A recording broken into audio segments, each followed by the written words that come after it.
I've taken over 20 interviews in the last couple of days for my agency, and I just wanted to share some insights on how you can be a better candidate when you're interviewing. The first thing is your confidence matters a lot. Within the first few seconds, how you say hello, the energy that you bring, the confidence that you have, the clear speech, the presentability that you have, all these things really, really matter. And typically, if somebody has been doing a lot of hiring or they've just been a very people's person, they interact with a lot of people day in, day out, like I do, it's very easy within the first 5 seconds for us to tell whether you would be a good fit or not. So confidence is top tier. How you introduce yourself is top tier. That's the first impression, and that's the most important impression you will make for that interview to be a success.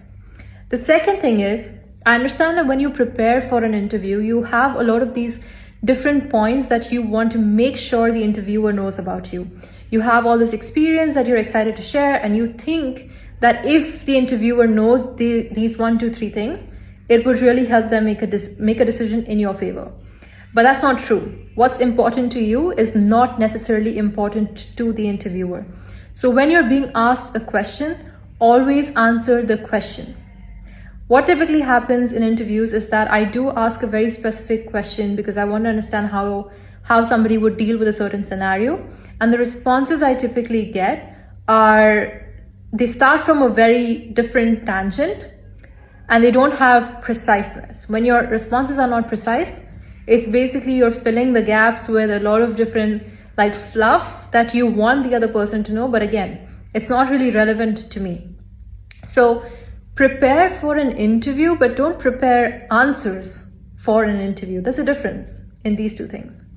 And the third and final thing I will say is, I realize this, of course, in hindsight, is that some of the best candidates that I have ever hired have always been really good at following up. So right after the interview, they send me an email either thanking me for my time or saying that I could reach out to them if I have any more questions or if I need more information, or they typically do send me additional information that I could look through before I reach out to them again with next steps or a decision. So I think following up is a really good sign that you've also been thinking about the role outside of just that 15 or 30-minute interview. And I think that leaves a really positive impression on the interviewer as well. So confidence, being very specific with the answers and answering the questions of the interviewer. And third would be following up after the interview. Super easy. You will stand out 100%.